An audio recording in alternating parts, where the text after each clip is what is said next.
Amy Guthrie, welcome to the Lyle podcast. It's such a pleasure to have you here. I can remember back in my mind, first time sitting down to coffee with you, and I just really enjoyed uh, just sharing a bit about our life experience, and I found it very enriching, and it meant a lot to me. So I'm so excited to have you here.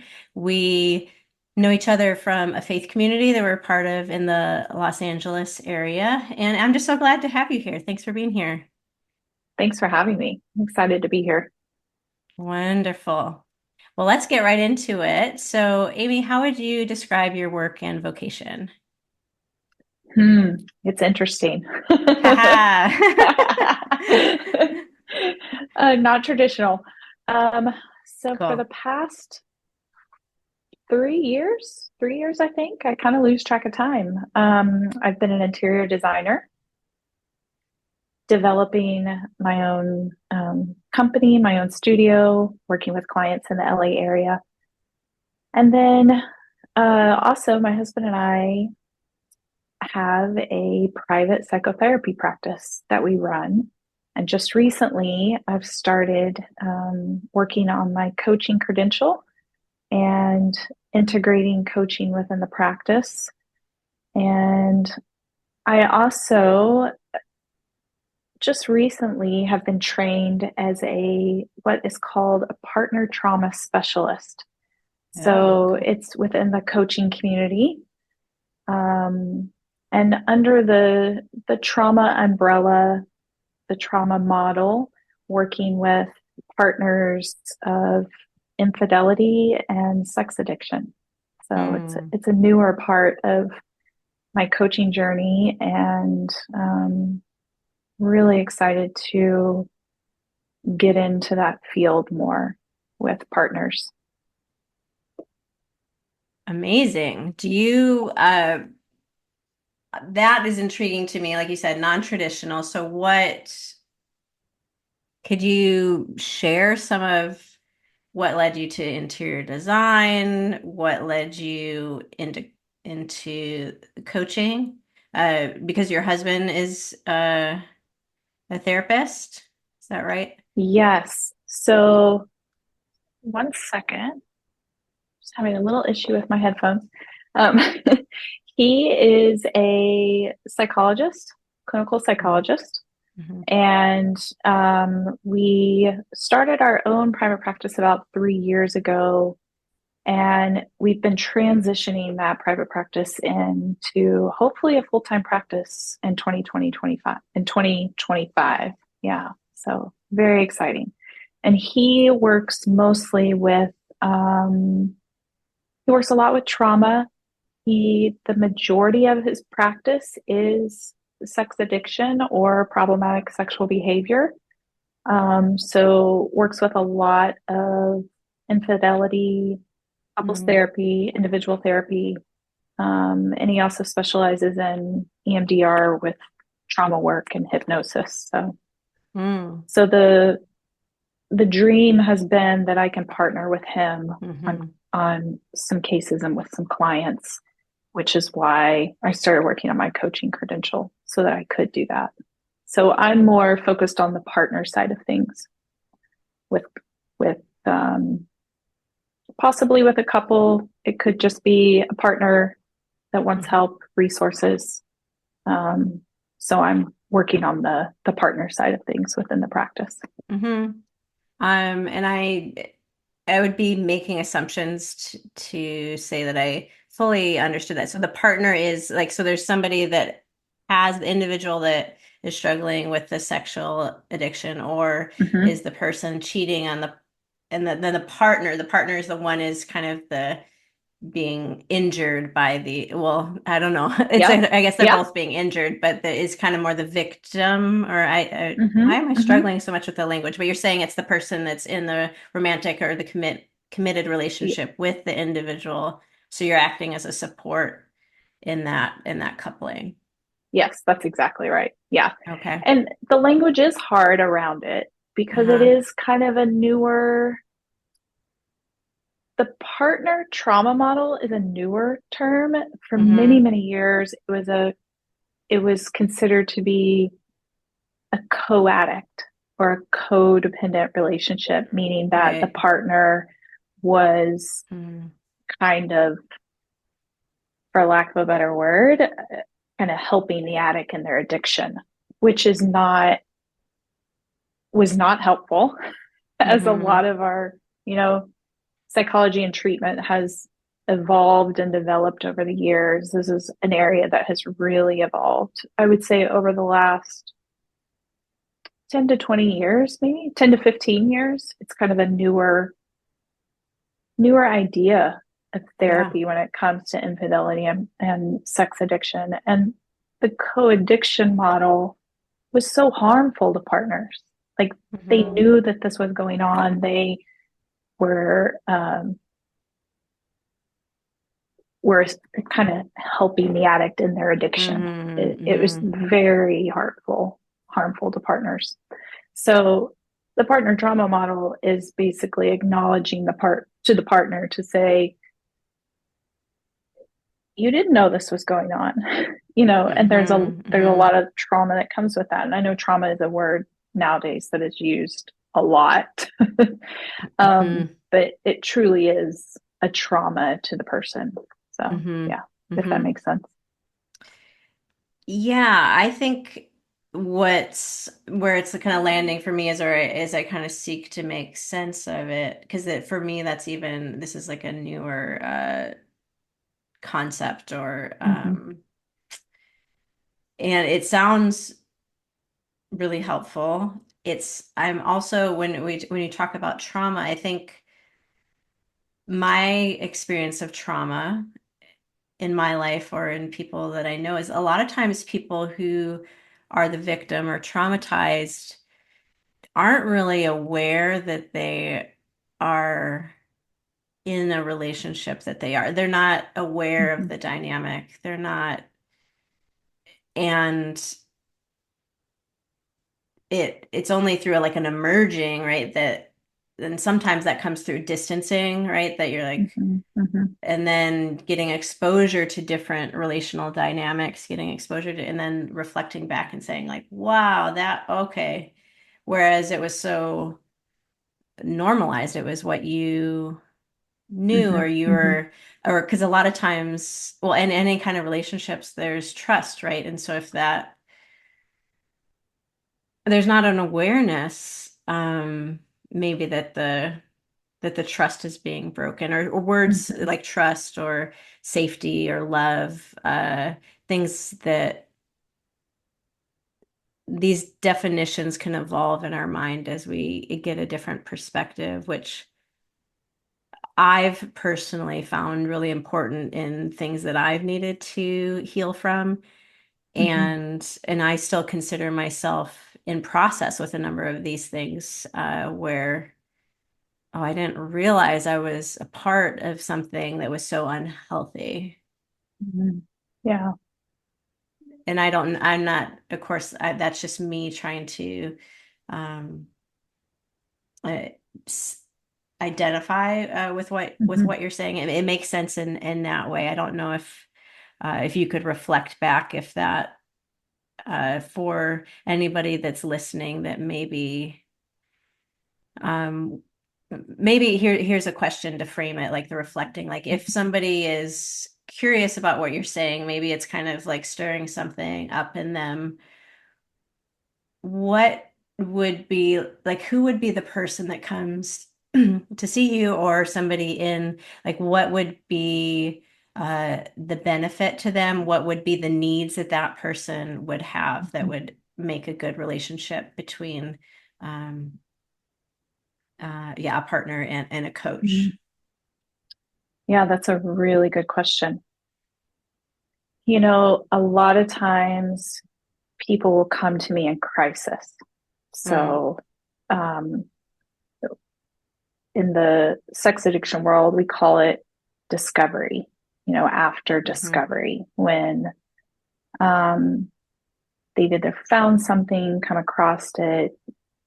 The majority of the time, it's a partner that uncovers something, like a weird text or a photo or, something seems off, a receipt, you know, Mm-hmm. It's different for everybody, has a different experience, but it's usually people seeking help after a traumatic event or a discovery. So they're in crisis. So my my hope and my desire when they're coming to me for coaching is to help level out the crisis, to help them determine a plan for safety. You know, initially there's phases of crisis is what we call it, Mm-hmm. or um so coming up with a safety plan, Mm-hmm. does the addict need to move out? Does the partner need to move out? What needs to happen practically in the beginning Mm-hmm. stages? And then what do they need? What do they need um, to feel safe, to um, just get through daily life? If you have Mm-hmm. kids at home or you're single, you still have to feed yourself or feed somebody else, simple things like that. Mm-hmm. So if they're coming to me in crisis, that's the Mm-hmm. first phase or whatever that we work on is stabilizing, I guess, for lack of a better word. Mm-hmm. Um, and oftentimes in situations like that, resources have been very focused to the addict because they're the one kind of causing the crisis.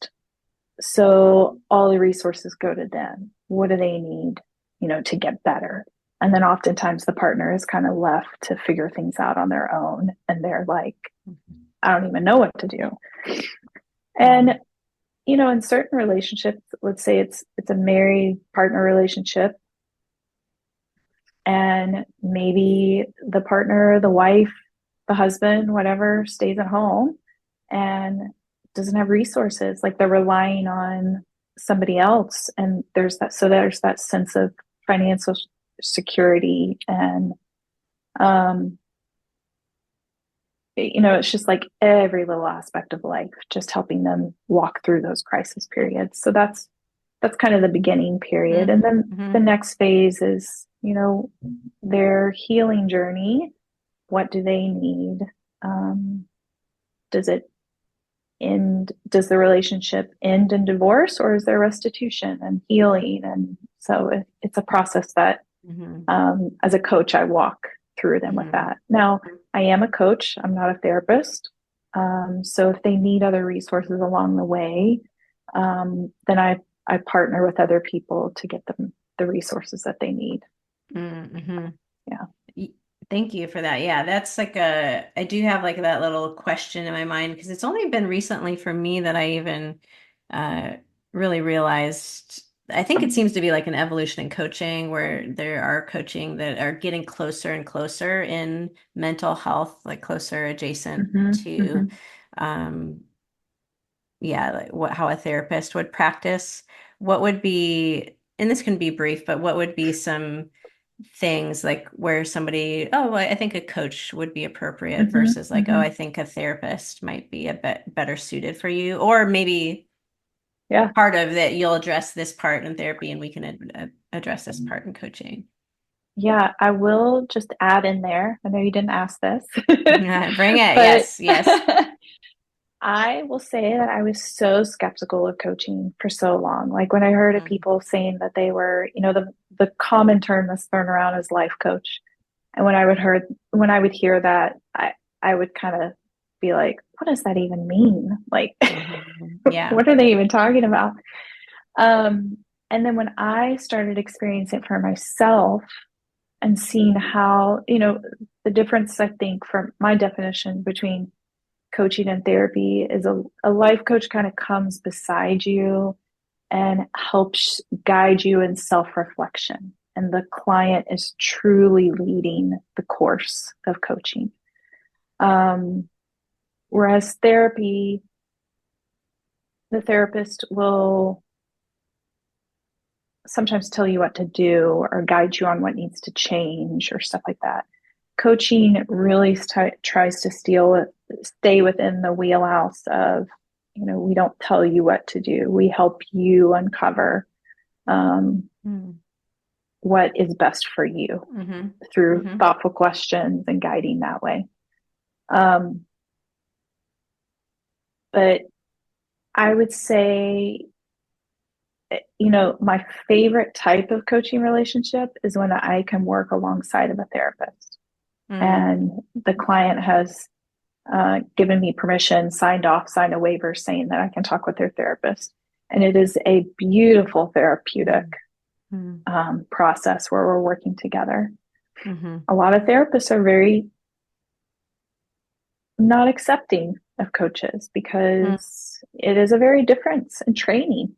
You know, Mm-hmm. coaches Mm-hmm. don't have the training that therapists have, but most coaches have received a good amount of training too. Yeah. So, Yeah. yeah, Mm-hmm. No, yeah, thank you for that. Um, and this was my problem. I kind of asked two questions at once back, but I would love to hear more about like interior design and what led you to that? Why is that so important to you? Yeah, tell me more yeah. about that. Yeah, I did kind of skip over that. I went down a rabbit hole. No, I mean, I want to know it all. Yeah. So I was in corporate world for many years. I worked for one organization for 10 years and was laid off during COVID. Mm, And I remember getting off the Zoom call with HR and my CEO and just being stunned because I'd worked with this company for so long. And I literally closed the Zoom and I was like, okay, I guess this is what it was going to take for me to pursue what I really want to pursue. Like, I mm, literally had that thought right after the call. wow. Wow. And there was a little bit of fear, Hmm. like, oh my gosh, I just lost my job. I had two kids in college at the time, so the paycheck was a great thing. That steady Yeah. We like paycheck. the paychecks. We like It the was a paychecks. gift. Yeah. Yeah. But to be very honest, I was staying in that position because I had two kids in college and I was getting a good paycheck and had great health insurance. Mm-hmm. And I liked my job and who I worked with, but I was struggling a little bit. Like, Mm-hmm. not it was not my passion. It was Mm-hmm. not There was a lot of internal turmoil and a lot of just kind of checking the boxes. I'm doing my Yeah. job and I was doing Yeah. it well, in my opinion, but I wasn't passionate about it. So I took a couple of months off because it was the first time I think I hadn't worked in some capacity in the mix of raising children and working since I was probably 15 or 16. So Yikes. Wow. yeah. Yeah. Well deserved. You probably should have taken a couple years. Maybe so. Yeah. Yeah. So I did. I took a couple of months just to kind of figure it out. And Mm, we actually had a family vacation plan for 2 weeks because it was like one of those COVID things where it was like vacation got canceled. And then hmm. so we ended up going away for 2 weeks. And in my head, I was like, should we be going on this vacation? Because I just lost my job. And I was like, no, we need to go. Hmm. So uh, I remember one of my kids saying to me, well, mom, I guess you can finally start doing design. And I was like, oh. Oh, yeah. And I was like, wow, okay, so here it is. I do have this opportunity. And um, I got a decent severance package that kind of padded the opportunity and created that perfect space for Hmm. trying to do something that I had always wanted to do. So Mm. that's how I got started in design. And just pushing away those thoughts of I don't have the formal training, I can't do this. So yeah, and here we are 3 years later. Love it. Love it. Oh. And by the way, that couch behind you is really cool. Thank Speaking you. of interior design, I was like, what is this like? I don't even know. I'm gonna call it scalloped. I don't know. It doesn't Yeah, you seem, got it. but yeah, that's really cool. Yeah. Um, Tell me, Amy, what do you think it means to live your healthiest life?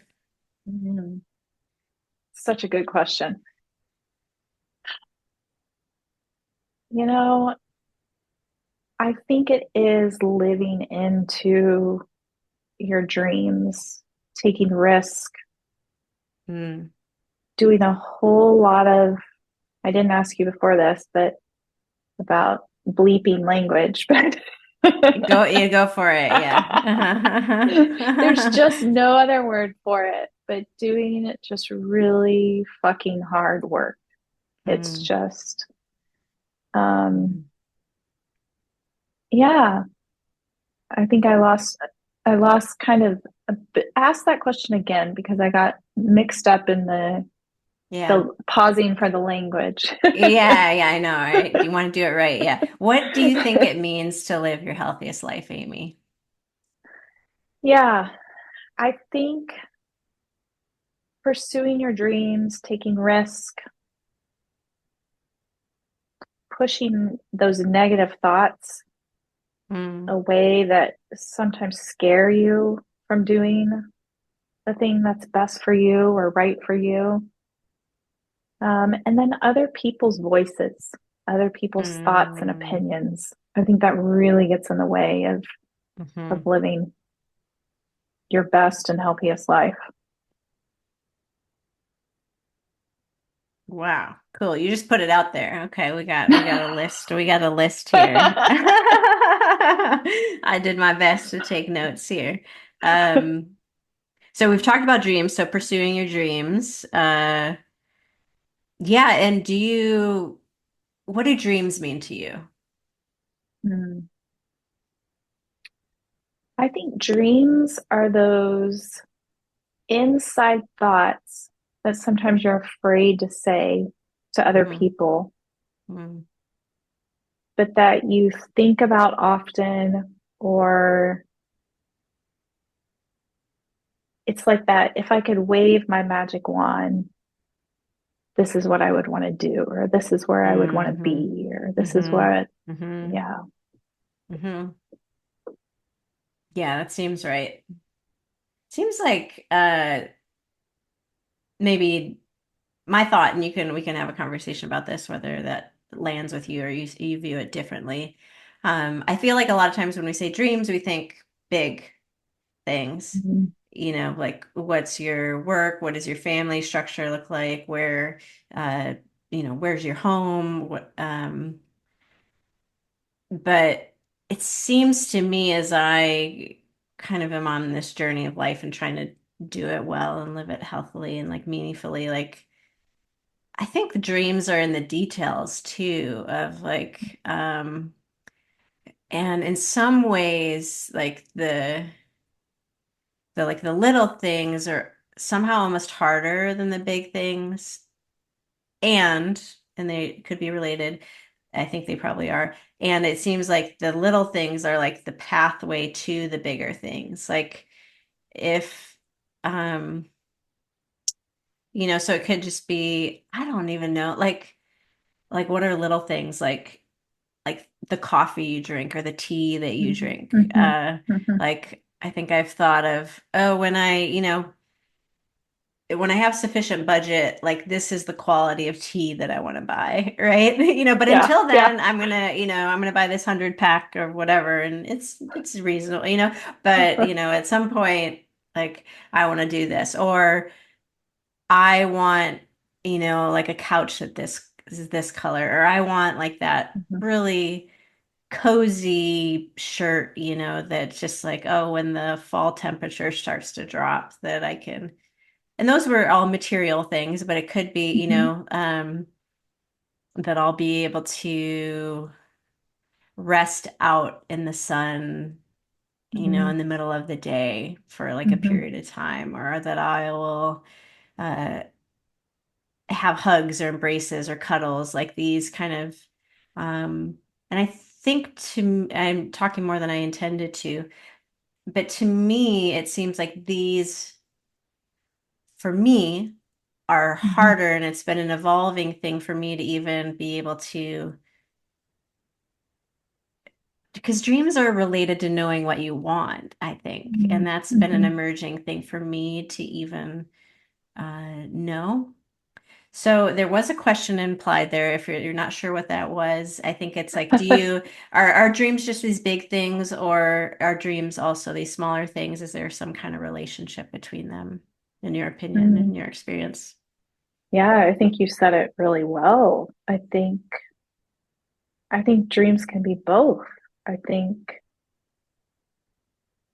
and I almost think with you saying that, like the little dreams are maybe even bigger than we give credit to them. They're almost the first thing that came to my mind was they're the glue. They're the glue Hmm. of Yeah. the bigger dream. But they Hmm. also seem, the other thought that came to my mind was I think as women and also women with our similar backgrounds, Hmm.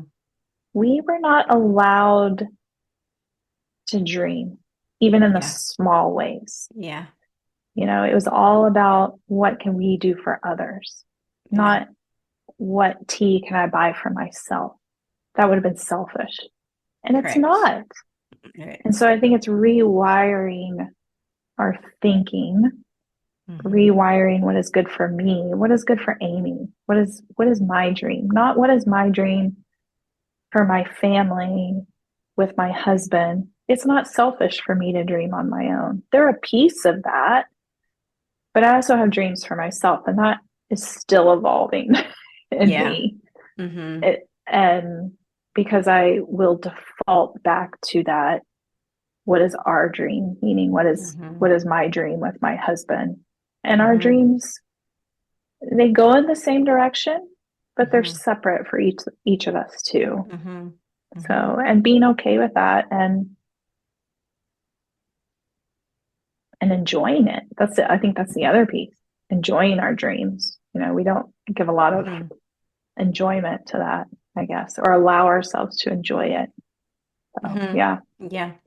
Yeah. Yeah. Thank you for that. Because I think that is, oh gosh, I'm just kind of feeling right now, and that's been an evolution where I'm Yeah. just like, oh, Yeah. wait, I'm not thinking. I think I'm feeling. Oh, there's not really words with that. So I'm like feeling a connection with that I think, yeah, this feeling good. And I think that's where some of my examples of like texture, or like, oh, I want, a tea that, oh, you can have a tea that's actually smooth. Like, what does that even mean? Or I can, um, so yeah, like this knowing what I want, knowing what I enjoy, because I think sometimes the dreams that we're given, and I've been thinking about the US a lot recently, and I've been thinking about the Mm-hmm. world a lot, the American Mm-hmm. dream. Um, and I think sometimes these big dreams are actually dreams that were handed to us that are kind of scripts. And I'm not being prescriptive. I don't mean to, I'm painting, Mm-hmm. broad brushes. I don't mean to, that's not all inclusive, but I think, um, for a lot of people in the US anyway, I think that's where just kind of, maybe the dream is like the security, or Mm-hmm.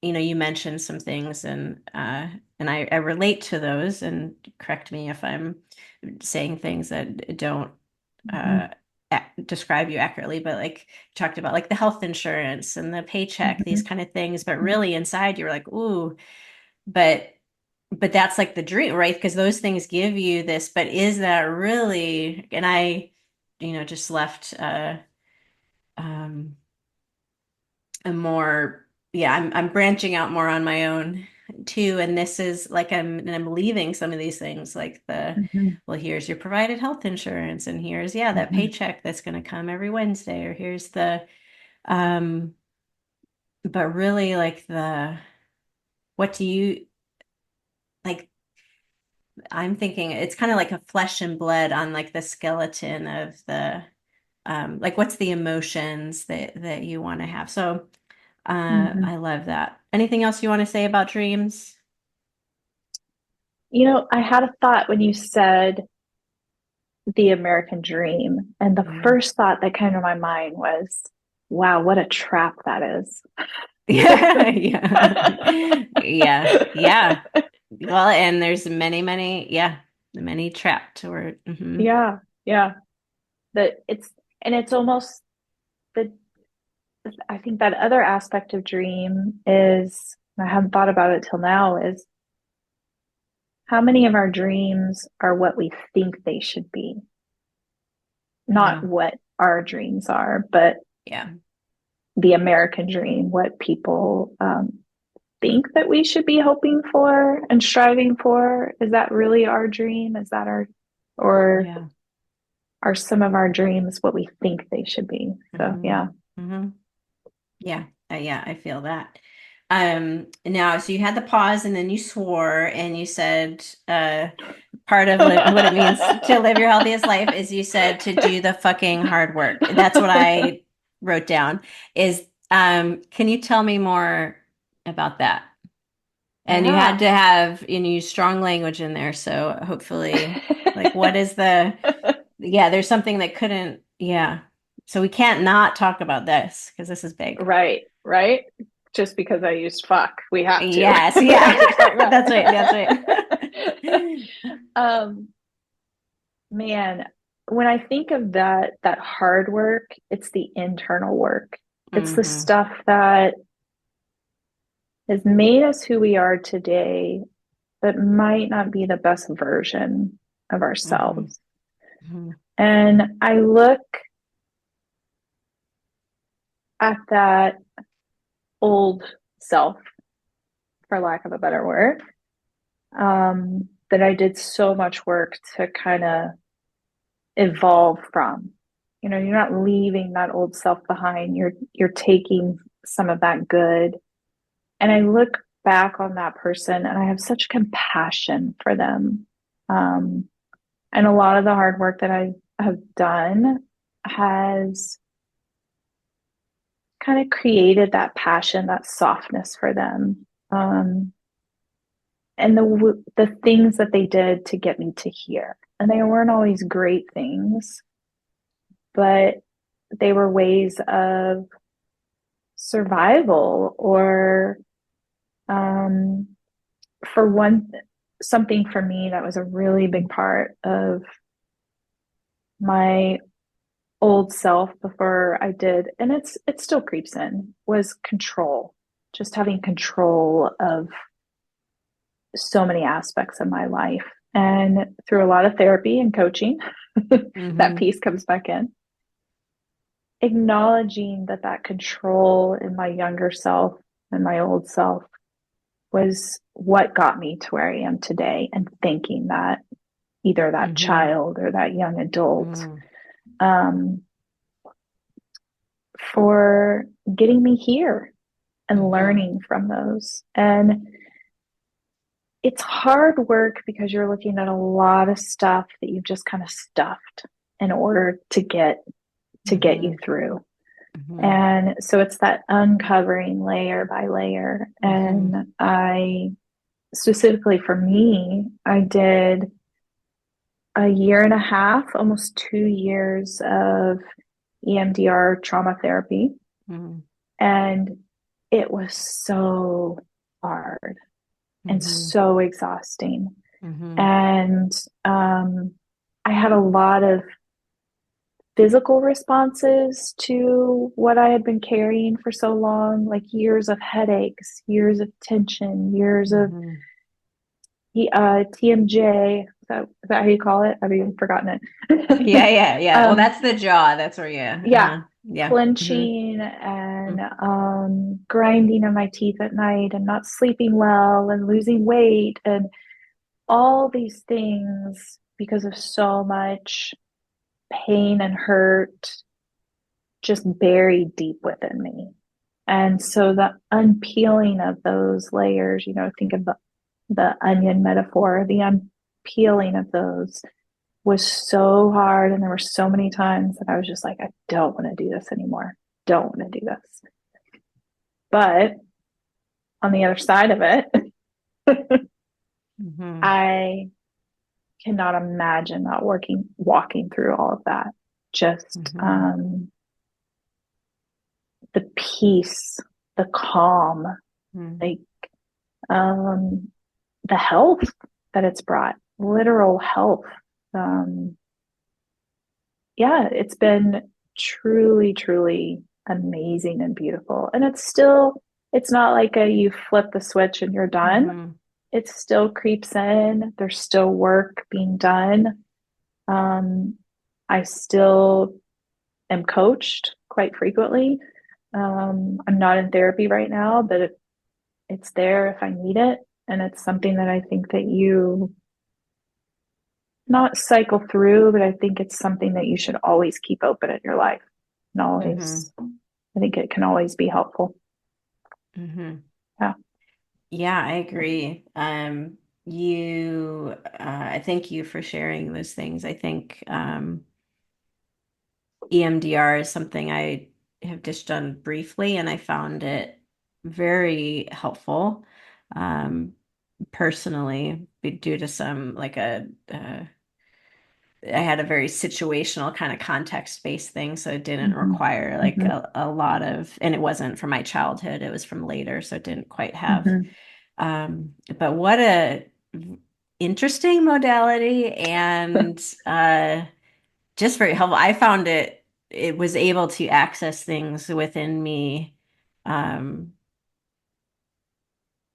quite quickly, and then practice Mm-hmm. some of those new neural connections that you're trying to make to like um, change the associations. Something Yeah. that was interesting to me too, you talked about like these physical symptoms of the uh, of trauma that you've experienced previously, and I think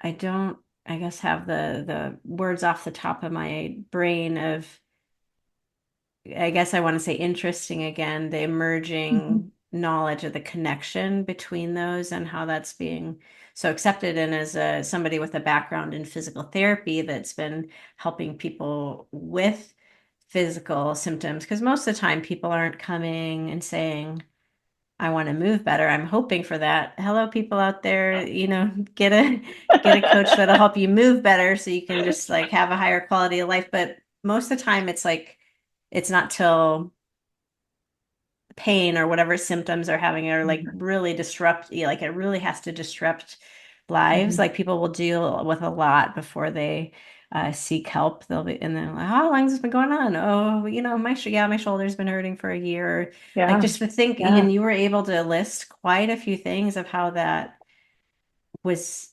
um, showing up in your life, and I'm very, very interested in that. Like as I go forward in my Mm-hmm. healing work of exploring uh, that connection, because some of it is behavioral. You get a headache. There's Mm-hmm. tons of reasons why you could get a headache. Maybe you need to Mm-hmm. drink some water. Maybe you need to sleep better. Maybe there's food that you're eating that's not the best for your body. And Mm-hmm. yeah, maybe it's from trauma that you had gone through previously that is still in your body and manifests it in Mm-hmm. all these different Yeah. ways. Um, Yeah. oh, and I'm just So taking that in. Go ahead. Yes. I'm taking no, I in don't what want you to take shared. away Yeah. from you taking it in. Hmm. Yeah. Um, I was so skeptical of EMDR. My husband is trained in it. He uses it with his brain injured clients and healing. He uses it with trauma. He uses it with addiction. He's used it for years. And for me, it was so woo woo, for lack of a better word. You couldn't, Hmm. I'm such a kind of black and white person. I want to see it and know how it works. And then I can get on board. And so I was like, okay, whatever. He was seeing unbelievable results with it. So a couple of years ago, we were at um, a family event, and there were some family members there. Um, And it was the first time I had been around some of these family members in a very long time. And the morning of this big event, I woke up with an excruciating migraine. Like I didn't know how I was going to get out of bed and get to this event. Mm. Um, and I had brought migraine pills with me just as an emergency. I had them, I took them. I wasn't getting better, I was getting worse. It was probably the worst migraine I've ever had in my life, Mm. and was throwing up. Like it Mhm. was so bad. Mhm. So, long story short, Mhm. Mhm. I was able to get it under control enough to go to this event. And that evening, um, I just didn't feel great. The next day, we were flying home and we're on the plane on the way home. And all my husband says to me was, the body keeps the score. Mhm. And I was like, it was like a brick hit me of, oh my gosh, I thought I had done so much work up until this point, but yet there was still so much more to be done. So we got home from the trip and I started researching EMDR therapists Mhm. and started 2 or 3 weeks later because it was Mhm. like there's something, Mhm. there are more things so buried within me that I haven't dealt Mhm. with. Mhm. So that was the beginning journey. Yeah. And it's now knowing all of that, because EMDR work is so much, where is it in your body, you know, where are you feeling it, that sort of thing. There are still moments with certain things that I will start to feel it in my body. And I'm so aware of Mhm. it now. Mhm. Yeah. Sometimes I still will ignore it and then I pay for it. Yeah. But Mhm. now I see the other side of how amazing I feel. Mhm. And I will feel it start to creep in and I will start doing like body scans. Okay, what's going on? Mhm. What am I Mhm. feeling right now? Am I Mhm. taking care of myself? Am I drinking water? Yeah. Have I eaten Mhm. well?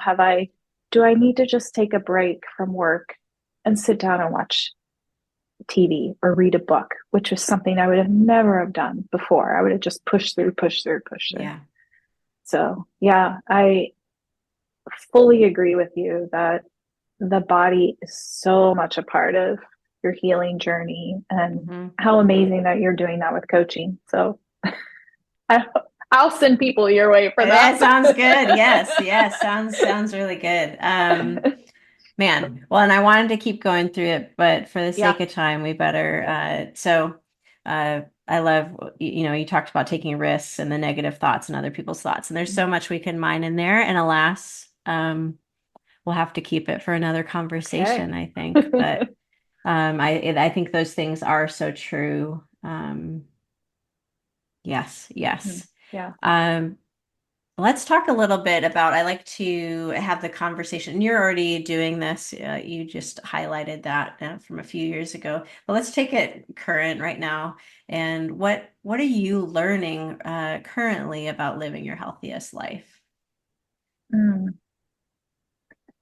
and it's amazing. I I turn 50 in April and I Mm, feel so young and alive. mm-hmm. Yeah. I feel, I honestly feel like I'm in my 20s, but not Yeah. having to deal with the stuff of your 20s. Yeah. Yeah. All that BS. Yeah. Yeah. Yeah, Yeah. exactly. Uh-huh. Uh-huh. Um, I, yeah, it's so hard to communicate that to somebody, and I have to really keep myself in check with my coaching clients, even just wanting them to have this so bad, but you can't want it for somebody Mm-hmm. else. That person Mm-hmm. has to want it for Yeah. themselves and do the Yeah. work themselves. So Mm. it's beautiful. It truly is beautiful. And I think the other piece that I mentioned before is just the peace and the calm. I'm not a calm person. I'm not a peaceful person. I have, you know, have moved through life, like one thing to the next, but there's just this settledness, if Mm. that makes sense, Mm-hmm. within me. That's Mm-hmm. just, yeah. And knowing that I have control of my life. Like I'm making Mm. the choices. I'm choosing what makes me happy. Mm-hmm. Yeah. How, so what I'm hearing is, and I'll maybe try to phrase the questions two ways. I've already started to do that. So we'll see just what I decide to land on first and see if I can keep going. Love it. I'm So, here for it. yeah. So as you're striving to live your healthiest life right now, what I heard is that it's beautiful. And the examples I heard in there were how you feel in your body Mm-hmm. and in your spirit, which I don't know. We can talk about Yeah. that. That's my Yeah. word too, but like kind of in your like your energy. So that's what I heard. So in so the question is, how do you know the life is beautiful? Like how are you experiencing that? Mm-hmm. What's happening now that because I also relate, you're a few years down the line from me, not far, but Mm-hmm. I don't want to go back to my 20s. I don't want to go back to my Mm-hmm. 30s or even, my early 40s or definitely not a teenager or, like No there's, thanks. yeah, no, thank you. Yeah, that there's like this, there's this wisdom so there's knowledge that's turned into wisdom that helps me not make, helps me make better choices. So like on a bigger scale of what you described of, um, like prior versions of yourself or like trying to become a better version of yourself. So I relate to that. Um, and I think there's lots of paths, right, Mm-hmm. to that. And I also identify myself, I would say I'm a beauty seeker. Um, Mm-hmm. but tell me more. I'm curious about like, does that feel right to you that it's, well, I know life is beautiful because I feel it in my body, or Yeah. in my spirit, or is it, or tell me how. Yeah, tell us how you're experiencing that and learning that. Like, what Mm. does that look like? You know, it is an internal feeling, but as an interior designer, of course, I want to bring that beauty to the external, Mm, to to spaces. And I love the way, again, I guess it goes back to that feeling, but when you're in a room that's just designed so beautifully, or you're in a restaurant that it just gives that feeling of beauty and uniqueness, and the way you feel in those spaces is so, I guess it goes back to that that peace thing that I keep bringing in, but it's like a big cozy blanket, that just kind of hmm comes around you and makes you just kind of relax into that space. And that's that piece of interior design and beauty that kind of just make me so excited is I love to go into a space that, I guess my dream is that people will go into spaces that I've helped design and they'll just feel relaxed and at hmm home, even if hmm it's not their home, and comfort. hmm And I guess creating that space and that beauty where people can start peeling back the layers of themselves and be their true selves Yeah. because of what that space evokes, if that makes sense. I have an understanding of that. Like to me, like so space has become increasingly important to me when Mm-hmm. like I had things like when I try to make sense of why it didn't always, I think there were things about scarcity and like Mm-hmm. um not minimalism, because there was like kind of even a hoarding in there, which is not good in a design Uh-huh. space, right? If you just Yeah. have too much stuff in there. But there was also like not a buying something like appropriate for the place. It was like hauling all my belongings to like Yep. different abodes without curating it to the space Uh-huh. or to that time in my life or and there's been a shift for me. And yeah, I mean, I just love, like right now, if I was like out in my living room right now, I would just be, I would love to be sitting on my gold couch or sitting on a different piece of furniture, looking at my Uh-huh. gold couch, like as the, light comes in off the white walls with the plants and the wood Oh, floor yeah. and, these kind of things that I didn't bother to invest in Mhm. because I wasn't told they were important. I wasn't Mm, shown they were important. And maybe I just hadn't experienced it enough to mm, like what you're describing, because I absolutely can go and we can all think about it, but I think some people don't think about it a lot or mhm. aren't connected enough to just be like, ugh, like this place, like a place with like these fluorescent lights or like a Uh-huh. blue kind of Yeah. like ugh, like coldness or a um versus a place, yeah, that just makes, and there's places that can also be very minimalistic but feel harsh or minimalistic but Mhm. feel like so modern or something that it feels like you can't touch it, or you Yeah. think of like Yep. the person that has like the beautiful I don't know if people do this anymore. I think the generation is kind of dying out maybe, but like as the plastic covered couches, where it's just like Yep.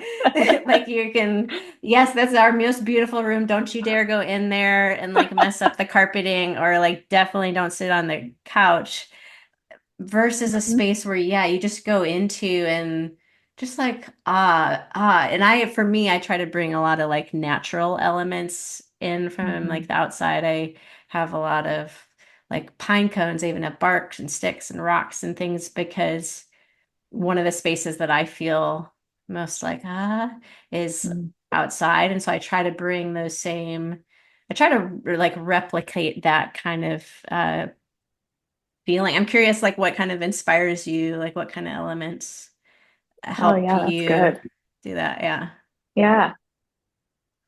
Lighting is so big. Yeah. So Oh, teach big. me, teach me. Yeah. Yeah. And a lot of people don't think it's important or don't want to spend the money, or there's an overhead light. So why would you need a lamp?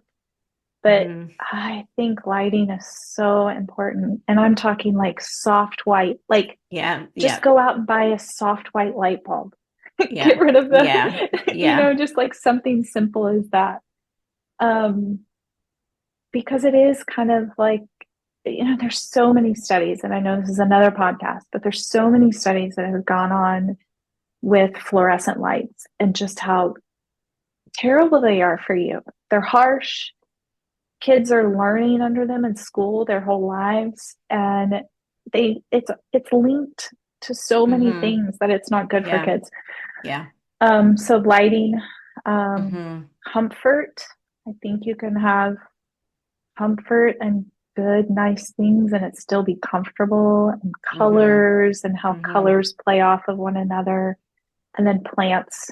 Just talking Plants. about bringing the Yes. Yeah. outdoor in, and I know you have a lot of plants too, Oh, thank but you, by the just way, for the ah, you get, that's right. I will give a public thank you for keeping a number of my plant babies alive on a trip a few years ago. That was it was they an owe you honor. It big was a time. true Yeah, thank honor. you. True honor.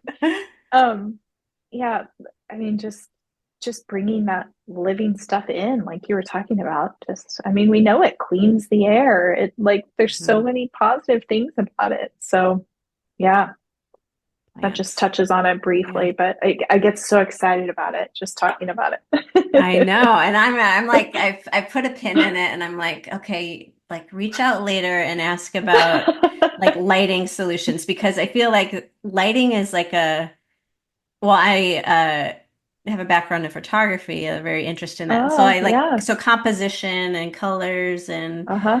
like lighting in that context makes sense. But but again, I haven't in terms of space and like, and Hmm. I've never owned. I'm always just living in Yeah, somebody yeah. else's, uh, on somebody else's property. Like the idea of like changing that, but I'm Hmm. there now. Now I'm like light Yeah, is like this room is wonderful during the day and it's terrible at night. Why is it terrible at night? yeah, Because like it needs to be changed. I currently have like a fixture that I want to put in like up over here. And then I'm just like yeah, stuff that I would never have considered yeah, doing in a rental. But now I'm like, no, I need to. This is yeah. like this room in particular right here. This is like creative space. I need to. So I'm in the process of dreaming and scheming for that. So I love That's great. you're so right. So things that are comfortable, things yeah, you're so right, leading off with lighting. Yeah. And home, no matter if you're renting or you own, it's your home. So make it your home. There's so many things that you can do as a renter to make your home your home. So Yeah. it feels like you and is a reflection of you. Hmm. Yeah. I think that's Yep. true. It occurred to me, I think another reason why, and this is like why I wouldn't want to go back to my 20s or 30s. Like my home, my bedroom was just, it was transactional. It was like Hmm. because I was so busy, I couldn't dare slow down.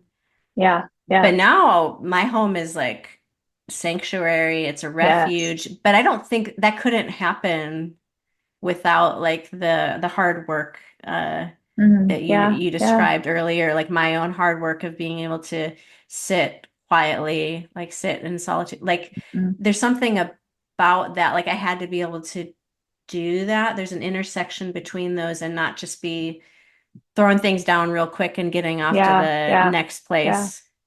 Yeah. Um, Man, that's another soapbox of mine is our bedrooms because there's so many studies that have been done that you don't sleep as well in a space that is cluttered or is not peaceful. And I think a lot of times we ignore our bedrooms, and it's so important, so yeah. important.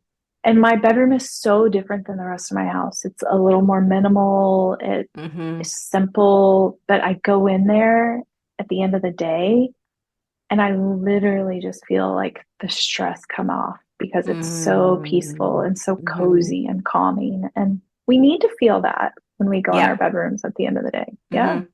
Yeah. Yeah.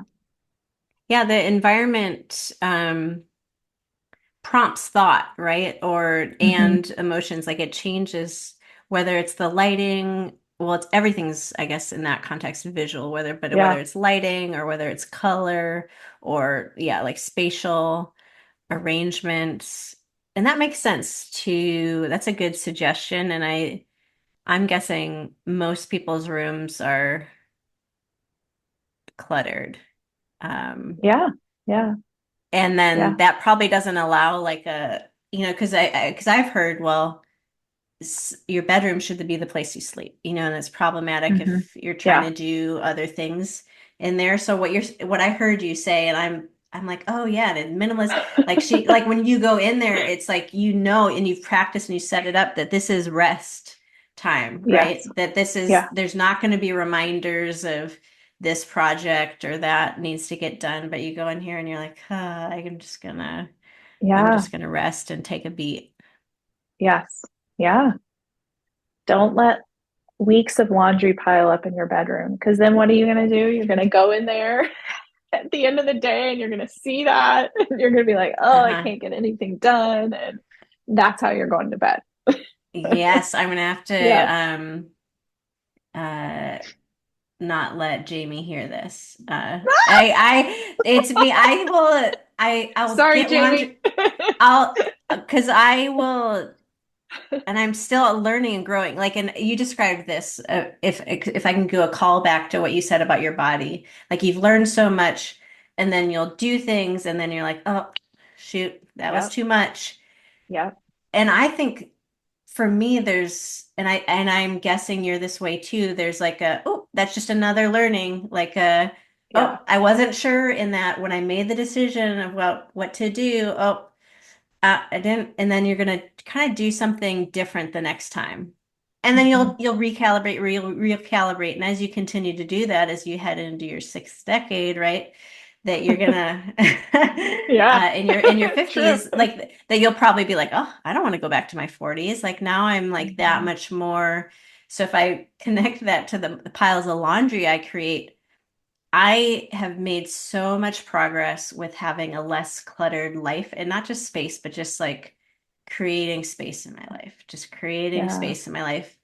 And it's still not enough. There's so much of my self-worth and my ego that are still tied up into things but I'm doing the work. It feels so good and it feels so fucking hard. And Hmm. Hmm. so still what will often happen, and this is some neurodivergence things that makes it like hard for me, and it's Yeah. always going to kind of be that way, but I'm going to learn strategies and, as time goes on, it'll hopefully be better. But I'll just try to do too many things, not finish one project. Hmm. So I'll just be like, Yeah. yeah, easy. I can do some laundry in the background while I'm doing all these other things. And then all of a sudden my energy meter goes to zero, or it's Hmm. time to connect and yeah, and then there's the basket of laundry or Yeah. that are Yeah. partially folded, and then it can just be really hard they can just sit there for such a long time. But it does feel so much better, but it's the best solution for me isn't just to push through and do it. I Hmm. don't think that's Hmm. the best solution for me. The Yeah. best solution is actually a little bit of calibration ahead of time, just having Hmm. being softer on myself in terms of expectations. But Yeah. piles Well of said. laundry, got me. You got me. Sorry. Got me. There's none right Sorry, now. not There's none right sorry. now. I know. Yeah, I had a 5 minute lay down in there before we came in, and it was great. There was no and some bags Good. that had been sitting there for like months. And I get so much joy from now that like 1 foot little corridor in Yep. between like Yep. this little, but there's space, then it just feels really darn good. Yeah. Feels really darn Yeah. good. It does. There's something to that feng shui Mm-hmm. type of living Yeah. that I notice it so much where I'll come into a room and, you know, clean it out or clean some old books off or whatever. And then you walk in the room and you're like, oh my gosh, the energy in here is so different.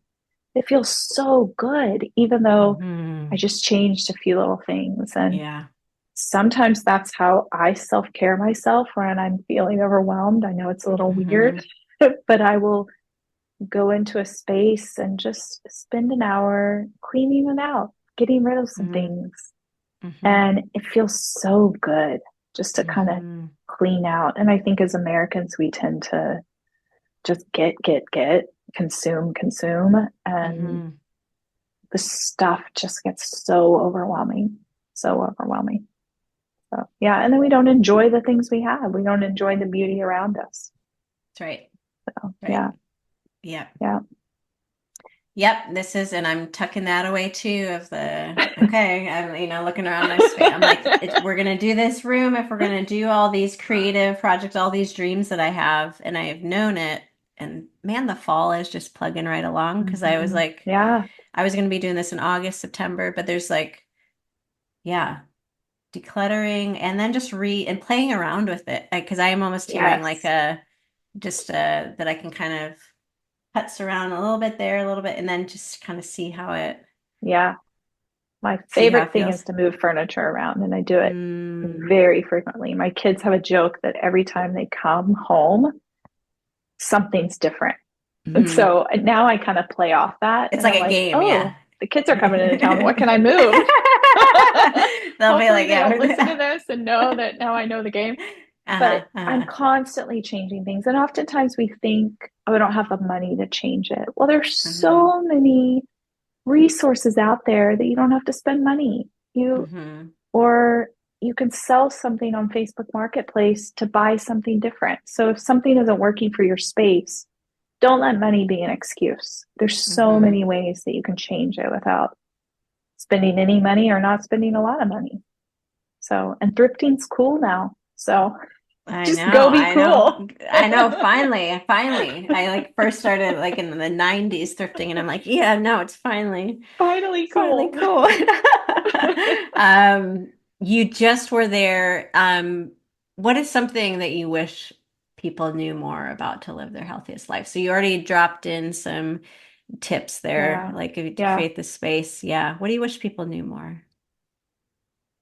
That it really is worth the hard work, to Mm, not be afraid of the pain, to not be afraid, get rid of the shame. Shame doesn't have a place in healing, shame. and Mm, just do it. And if you don't know how to start, look up a coach, start working with a coach, because oftentimes coaches are a little more accessible than therapists.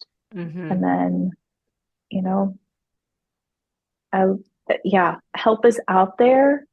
So mm-hmm, just seek it and seek it mm-hmm, until you get the help that you need. And I will just put this little bug in the ear.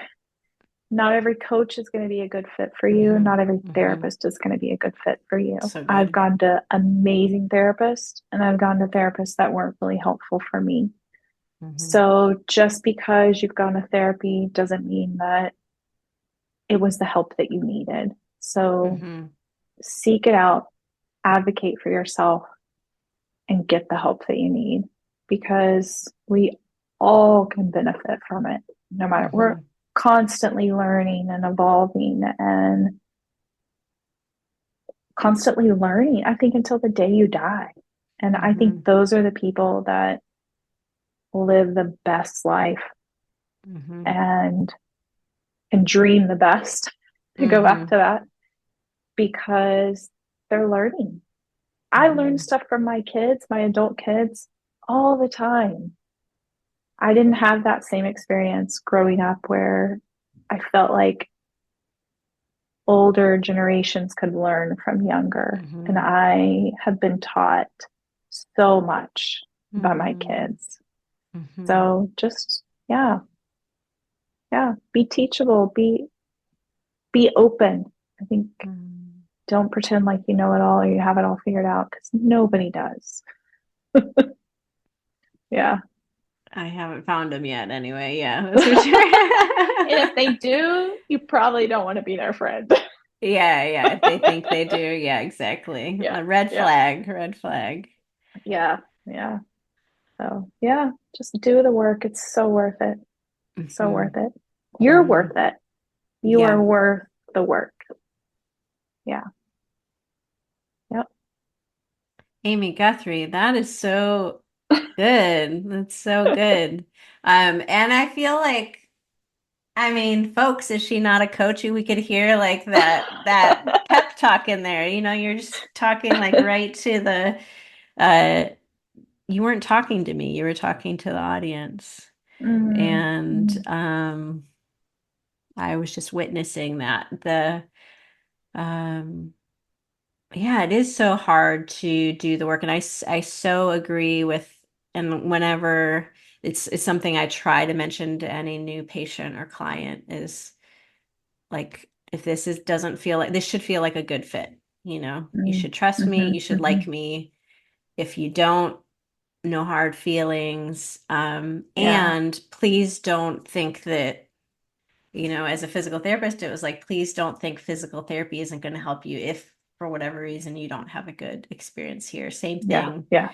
Same thing with coaching. So I'm so glad that you shared that, because I think we're still learning kind of our agency of, Mhm, mhm. no, thank you for your offering. This is not what I need. Yeah. Yeah. And not because it's so easy to go black, white, right? And it is Mhm. so hard to make the interventions to seek help, to seek change. Like you're saying, it's so Yeah. Yeah. hard. And so it's a lot of people's story, or part of their story is that they tried and they're like, oh, that wasn't it. And then they're like, psh. Mhm. For me, Yeah. with mental health therapy, it was a long time. And then I would kind of go back like into hiding. It would be like a beat down or something. It's not like Yeah. the person injured Yeah. me, but it Yeah. was just like Yeah. so as somebody that companions people and things like this, I really, especially increasingly over the years and decades as I've done it, is just real, just even congratulating people for showing up. Yeah. Like the Yeah. fact that somebody is sitting there with me is blocked out this time. They did the scheduling, they paid the fee, they found me, they like all Yeah. the Yeah. decision making that they had to do to end up right there. But I don't think people understand that, they're just kind Yeah. of like Yeah. feeling themselves as a deficit all the way they have to go to whatever their goal is. Hmm. And so I really appreciate you um highlighting like the importance of finding a good fit and um just to help ease a little bit that Yeah. uncertainty that people have in navigating finding care. So thank you for that because I've experienced that a lot in my background in the healthcare setting where Yeah. I could even just say it's interesting you said, that coaching is directed by the client, right? When Mhm. I've worked in settings previously when I would just have a casual opener, we're starting to get to know each other, and I say, "What brings you here?" And it's like my doctor sent me here. And it's just like, Huh. it's like face Yeah. palm of like, whoa, there's a huge disconnect of like, but what issues are you having that you saw your doctor that would lead you? Like what in your Hmm. life is not, Hmm. are you having a hard time with? So I'm clearly very appreciative of that as I Mm. expound on that. So, and I Yeah. think that's a really great insight. Um, and I just appreciate just that, um, yeah, that cheerleading energy of it is hard, it is worth Hmm. it, and um, I'm so grateful to have spent the time with you today. Oh, Thank thank you you. so much. Thank you so much for being here. Thank you so much for what you bring into the world from the design perspective, and now for folks on their healing journey. And that's how so wonderful that you can have this family practice to do that. That's really exciting, and I can't wait to learn more about that. And I'll definitely be picking my brain and your brain maybe about lighting. I look forward to it. Yeah. Yeah, thank you so much for being here. To everybody, may you always see the blessing. Thanks for listening to this episode of the Lyle Podcast. I'm so glad you're here.